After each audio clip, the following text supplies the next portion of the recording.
In August of 2012, the dashcam of this police cruiser would capture an officer with the Louisville Metro Police Department pulling over a Honda Accord that had expired plates. 3 were inside the vehicle, and upon talking to them, the officer conducting the traffic stop would quickly pick up on the nervous and anxious behavior they were giving off. A few seconds later, and the officer would hear the sound of kicking and yelling coming from inside the trunk of the vehicle. This is when the officer would call for backup and have to forcefully detain the 3 suspects. All the officers on scene would then cautiously open the trunk. They would find a man with a towel tied around his head and his hands tied around his back.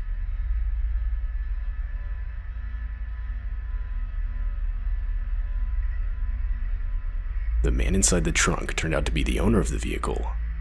He had been working the closing shift at a Circle K gas station 7 miles down the road.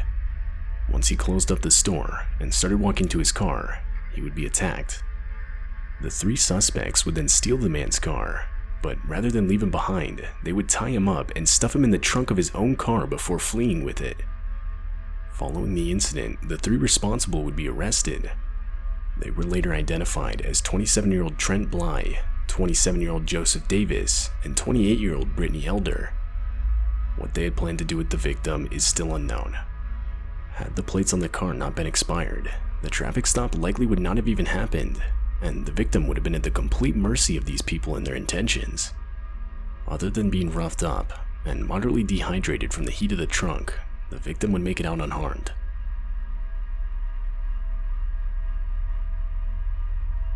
On December 19, 2017, the Tucson Police Department in Arizona would receive a disturbing call reporting a man who looked to be impersonating an undercover cop. The caller stated that he, along with a couple friends, had been parked on the side of the road when a man claiming to be an undercover cop pulled up next to them. He further stated they had all been searched, and one of them was even put in handcuffs. The police would verify that whoever they were with was in no way affiliated with law enforcement. Multiple police would be sent to the scene. However, when they arrived, they were informed by the group that upon calling the police, the impersonator would hastily drive off, even leaving one of the guys still in handcuffs. How's it going? You guys live here? You guys live here? What are you guys doing? 74. Can you log me on property?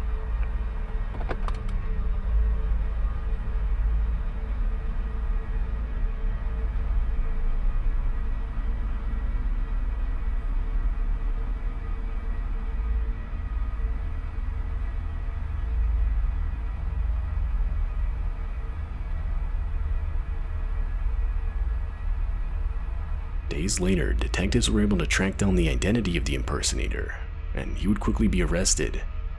With the help of a search warrant, officers were able to confiscate multiple items used during the incident. These included a white 4-door sedan with built-in red and blue flashing lights, a radio earpiece, a baton, and a dashcam. Upon further inspection of the dashcam, police found that it had been recording the whole thing. Not only that, it also showed multiple other times that the impersonator had pulled over and confronted different people.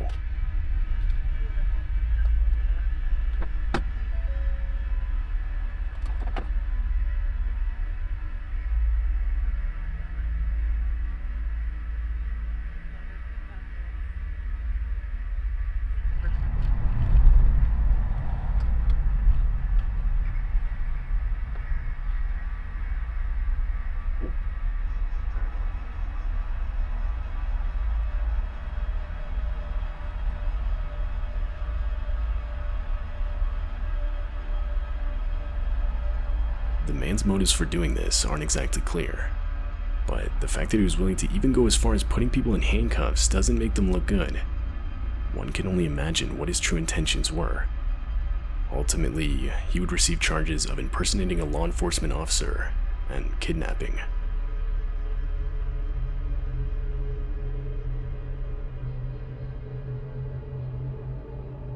This dashcam footage shows the response to a 911 call reporting a burning truck.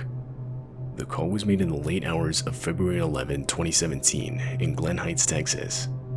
It was reported that a truck engulfed in flames was stopped in the drive-thru lane of a Jack in the Box, dangerously close to the building itself. Officer Chris Womack was the first respondent on scene.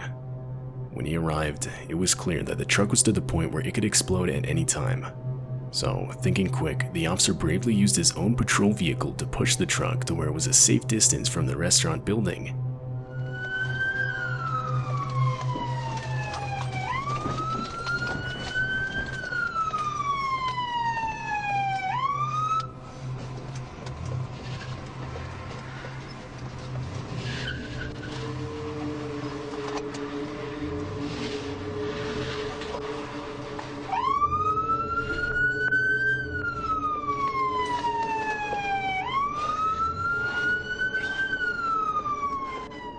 The act was able to save any damage to the building. It was also able to save any injuries from occurring, as none were ever reported.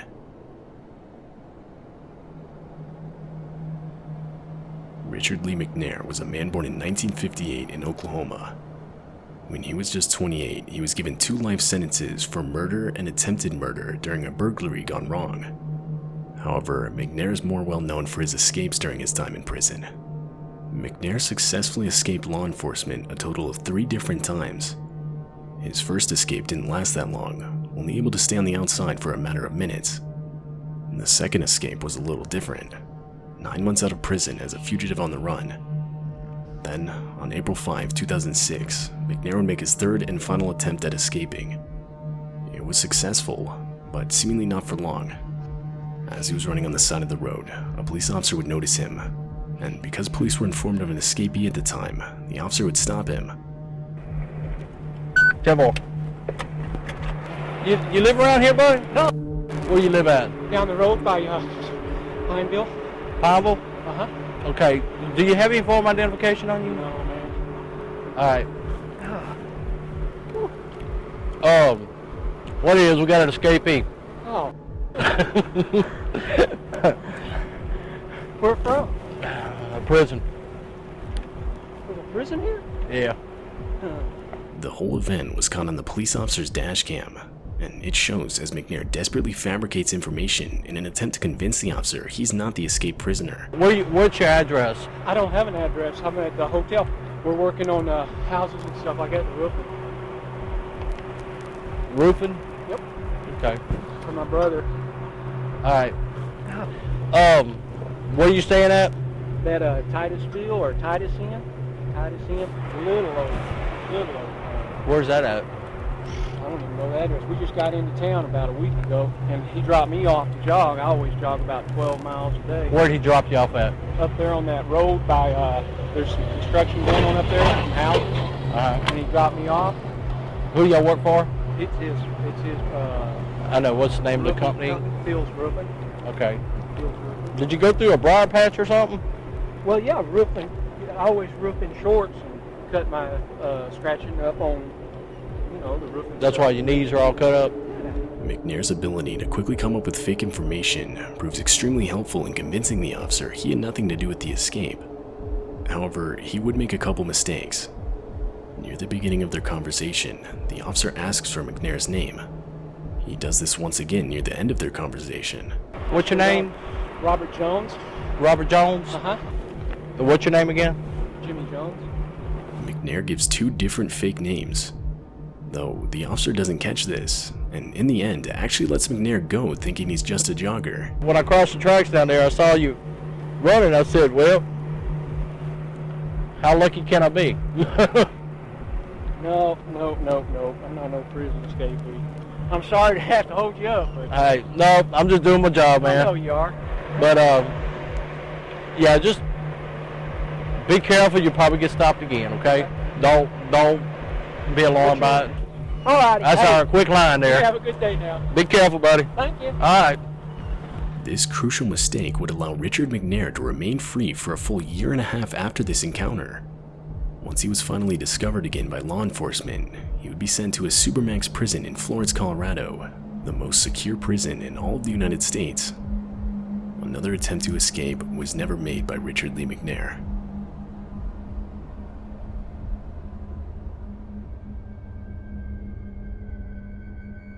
This police dashcam footage comes from a California highway patrol vehicle.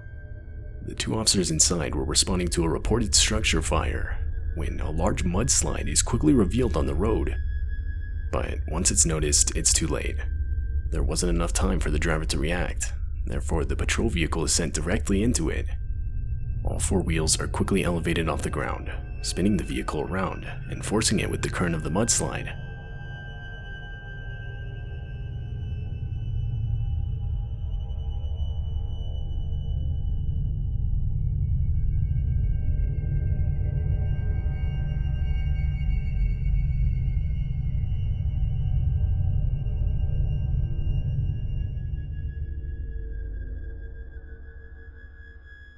Luckily, by some miracle, the officers were able to regain traction and drive ahead of the slide. By that point, there wasn't much they could do but warn pedestrians and watch the disturbing sight of the mudslide rushing down the road and tearing through their city.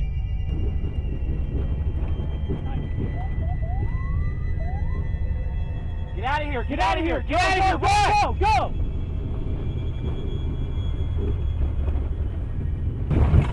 It's gonna come right through us. What are we supposed to do? I have no idea.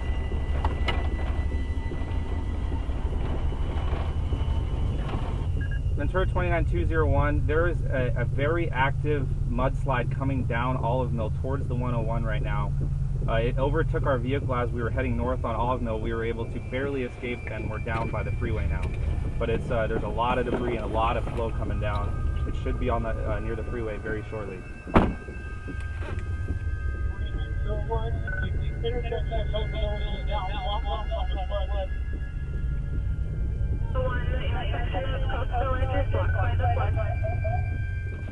Mike, get in the car! Mike, get in the car! Get in the car, Mike! Get in the car! Get in the f***ing car! Back up.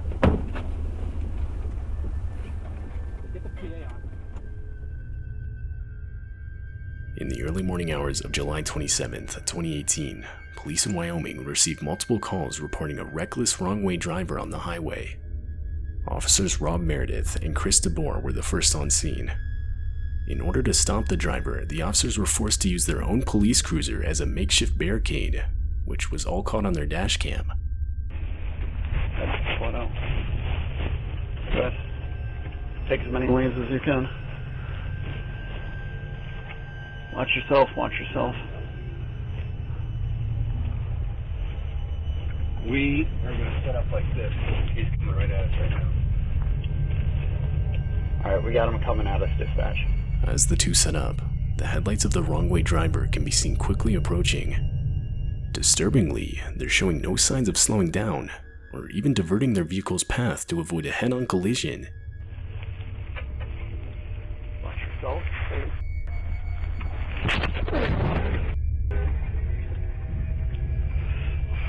You alright? Yep. The quick reaction of Officer Chris DeBoer to turn the cruiser into the impact was the only thing saving the vehicles from a head-on collision and a most likely fatal situation. The wrong-way driver later stopped further down the road and was taken to the hospital for treatment of injuries. He was a 60-year-old man and was charged with his third offense of operating a vehicle while intoxicated. As for the two police officers, they were lucky enough to make it out of the incident with only minor injuries. Copy, got hit head on. We'll get medical started. Where you at? 54 from 131.